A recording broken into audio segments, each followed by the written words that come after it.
Hi guys, this is Grey from GreyDynasty, coming to you from Berlin, Germany. We started in Vienna, Austria, and then we arrived in Berlin, Germany yesterday, and we've been here all day. We'll be going to Copenhagen later this evening, and then I believe back home to Brussels, and then on to Tel Aviv once more. So it's a busy week. Anyway, that aside, I wanted to talk about passion today, the passion myth, really. I wrote an article about it on my blog a while back, probably January, actually to be exact, January 28th of this year, 2016. So you can check that out. But I thought, you know what, now that I'm on YouTube, people consume information differently. So whoever missed it from the blog can get to actually hear about it. So what does it really mean when we talk about passion? There's this phrase that we use all the time: find what you're passionate about and everything's going to be fine. And it is so misused that we actually have grown quite unresponsive to it in many ways. And I think the reason is because it's quite misleading to talk about finding your passion, because we've got very few people that actually say, oh, I know what I want to do. For the majority of us, we actually don't know.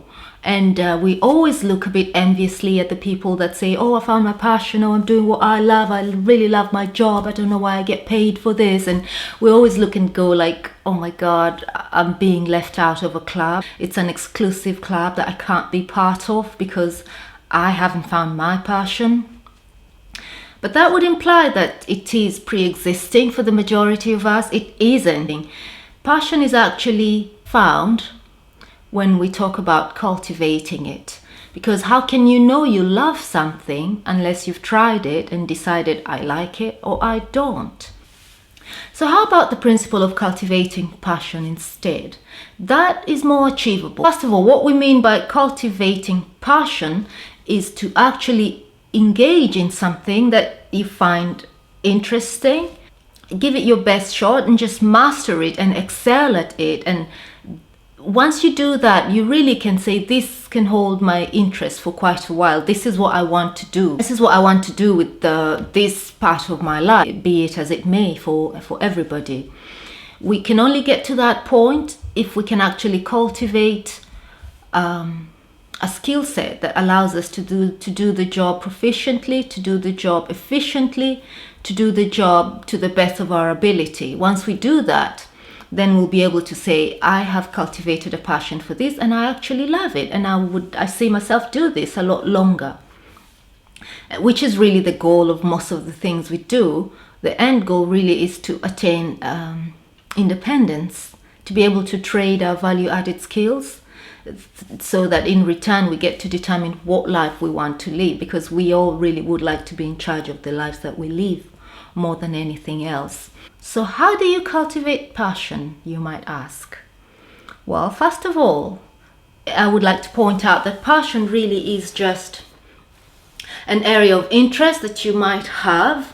It would definitely be something that can hold your attention span for a bit, something that you can sit back and say, I can see myself do that. The first step to going about it would be to make a list.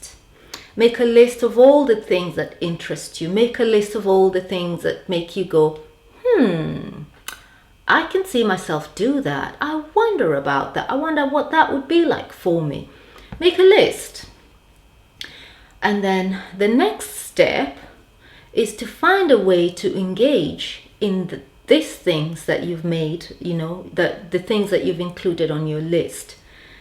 Go through them one by one and just see how you can make time to actually try to do them. I'll give an example. When I was thinking of a career change, I just knew that whatever next job I did, I wanted to be at the front line. I kept feeling like I want to work with people more than I want to work with, screens, and just knew that the next job, I want to be a frontliner, whatever that meant. I want to be they call them coal face, which really means the person in the trenches. But I really had no idea what that was going to be. my guiding light was I wanted to work with people, and I wanted to improve my people skills, just to get to talk with customers and to cultivate that side of me where I would just walk up to a stranger and chit chat, because that's something that I've not been able to do. I'm really quite introverted and very shy, very quiet. Just put myself out there and see if that was something I would enjoy, because I've never done that career-wise. I've always been on the other end of things where it's just my colleagues. And I really wanted to work with people. Turns out I see passengers come and go, different crew members every single day. You don't really get a chance to, well, you actually do, you bond with the good ones. But in general, it's like they come, they go. It's a continuous revolving door, which really forces you to talk with people and get to know them and just, make small talk. Find a way to engage in the things that you find interest you. Find time, volunteer for a position, go in after work. Find an online group that deals in that area and network with people, with friends.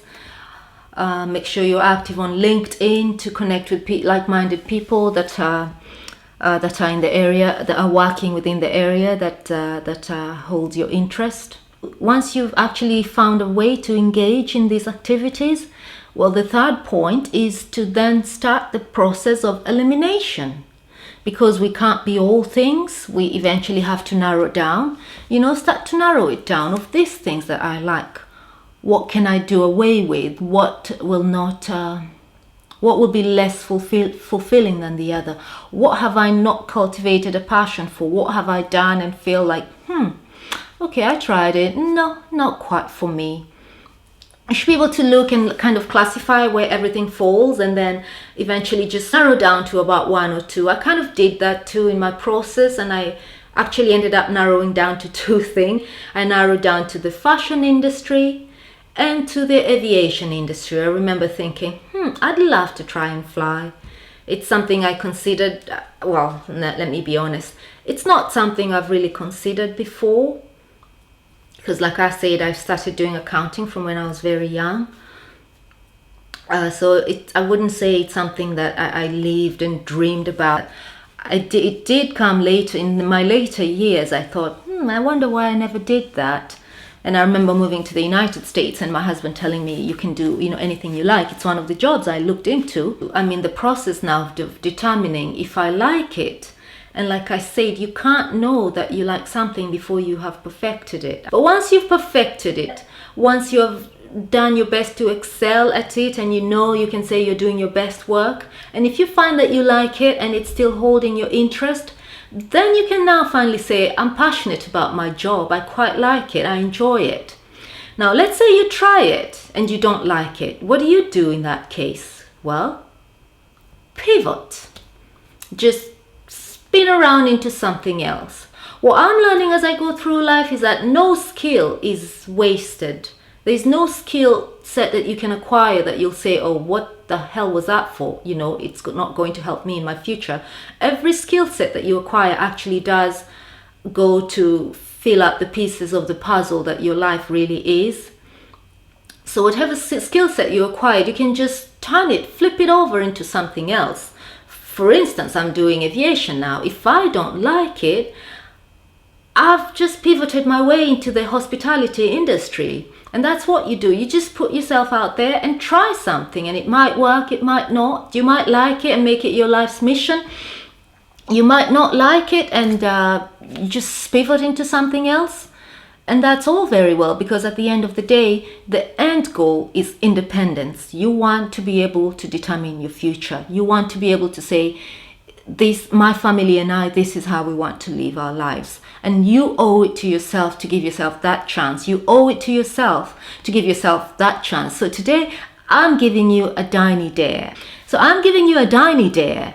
Go and make a list of all the things that have held your interest in the past, all the things that have been of some sort of interest that you've ever thought of and say, maybe I should try this. Maybe I should do this.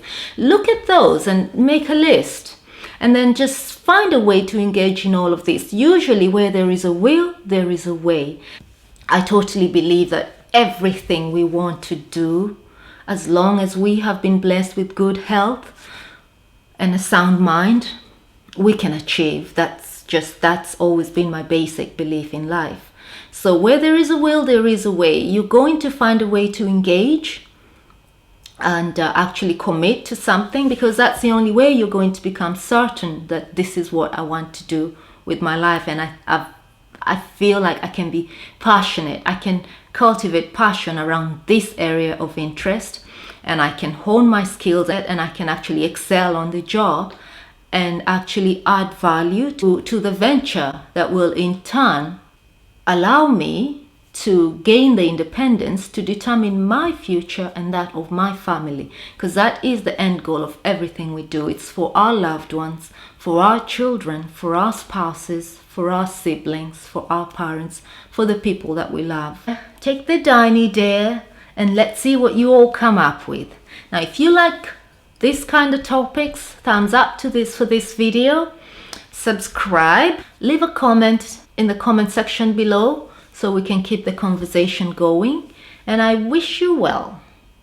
Since I am shooting from Berlin, I'm going to say Auf Wiedersehen.